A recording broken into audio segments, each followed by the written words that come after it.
안녕하십니까. 가스톡 TV 톡톡입니다. 벌써 세 번째 시간이 됐습니다. 처음에 긴장도 많이 했고 또 무슨 말을 드려야 될지도 몰랐고요. 네, 이렇게 벌써 하다 보니까 저희가 가능하면 일주일에 한 번 정도 업로드하는 것을 계획으로 삼고 있습니다. 그래서 오늘은 가스 자격증에 대해서 취득하는 거와 또 자격증을 취득해서 어떻게 활용하고 어떻게 사업화할지 이런 부분에 대해서 한번 말씀을 드리고자 합니다. 지금은 가스업계에 있지 않는 분들을 위해서 한번 안내를 좀 해드리겠습니다. 가스 자격증은 기능사, 산업기사, 기사, 기술사 이런 식으로 나뉘는데 우리 가스톡 TV에서 말씀드리고자 하는 내용들은 사실은 그 기사 이런 것도 어떤 의미에서 크게 의미가 없습니다. 우리는 쉽게 말하면 양성교육 기술자, 그 다음에 기능사, 산업기사 이렇게 구분되어진 것이 현실적으로 가장 타당하다고 생각합니다. 가스 시공업 면허는 대부분 3종, 2종, 1종이 되어 있습니다. 그러면 1종은 그야말로 법인이기 때문에 예를 들어 우리가 아는 현대, 삼성 아니면 SK 이런데 아파트 내 가스 공사를 할 수 있는 정도까지 또 할 수 있는 게 1종 회사입니다. 거기에는 자격증 소지자 보유도 상당히 까다롭습니다. 우선 산업기사가 무조건 한 명 있어야 되고요. 그리고 용접기능사 또 기능사 이렇게 다양하게 보유를 해야 되기 때문에 2종과 3종이 가장 합당하다고 봅니다. 2종은 그야말로 기능사가 있거나 아니면 양성교육 이수자도 2종 면허를 낼 수 있습니다. 양성교육은 한국가스안전공사에 약 2주간에 가서 숙식을 하면서 교육을 받아야 됩니다. 물론 시험을 통과해야 됩니다. 자격증 취득에 대해서 설명드리고자 하는 것은 기능사와 산업기사 3종은 보일러 쪽이니까 그렇게 어렵지 않습니다.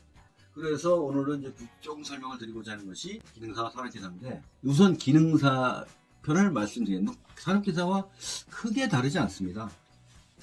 그래서 우선 가스기능사를 취득하려면 물론 교재는 있어야 되겠죠. 법규도 알아야 되고 실기시험도 있으니까 이런 방법을 써보시기 바랍니다.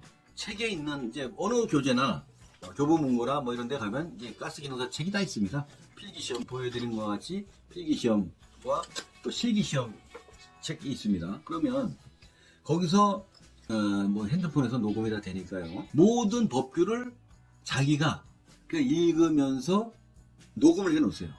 그러면 그거를 평상시에 차에 있거나 작업을 할 때나 어디 갈 때 뒤에 꽂고 다니세요. 그러면 자연스럽게 외워지게 됩니다. 그렇게 한번 실행을 해보시고 시험을 치르면은 이게 정말 효과적이라는 것을 알게 될 겁니다. 저는 그렇게 해서 상당히 높은 점수를 합격을 했습니다. 그리고 당해 그때는 이제 기능사 1급, 2급으로 나눠지는데 2급을 따고 또 1급도 땄습니다.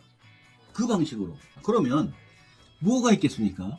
결국은 기출문제라고 그러죠. 관연도 문제들을 모두 다 외워버리세요. 외워버리면 그걸 어떻게 외우느냐?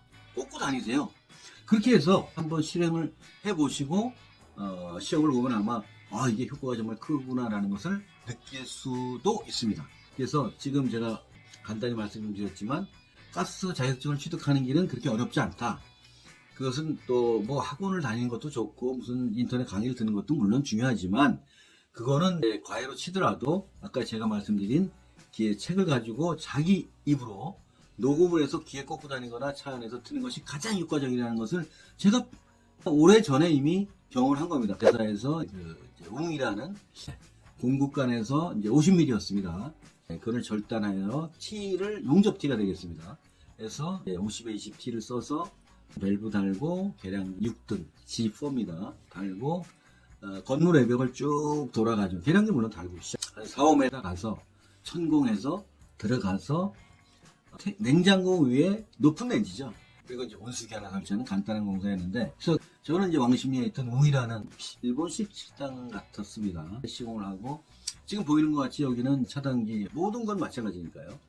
전에 말씀드렸다시피 긴급차단장치는 차단부, 제어부, 검지부로 3개 부문으로 구성되어 있다는 것을 말씀드렸죠.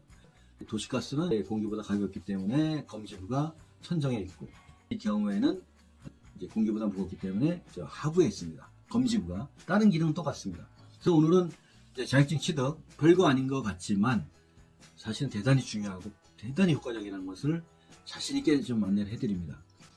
그리고 아까 시공한 웅이라는 식당 같은 시공 예를 설명을 드렸습니다. 다음 해에는 우리가 쓰는 도시가스 시공함에 있어서 그 용품들도 작업자들에 따라서 상당히 다르더라고요. 제가 현장을 많이 다녀보니까. 그래서 필요 없이 과하게 필요 없는 노동을 하는 경우가 있고, 쉽게 할 수 있는 방법도 있고, 법에 어긋나지도 않고 보다 안전하게 하는데, 옛날 방식을 그대로 사용해가지고 일대로 힘들고 작업도 필요 없이 이렇게 고집하는 경우가 있는 걸 많이 느꼈습니다. 쉽게 얘기하면 검지부가 8m 커버 하는데 꼭 무슨 중앙에 와야 돼. 그럴 필요 없거든요. 그래서 이제 기술적이면서도 작은 분야지만 좀 소중하고 작업 시간을 더 줄일 수 있는 그런 시공의 그 디테일한 면들을 하나하나 안내해드리고 그런 식으로 한번 해보겠습니다.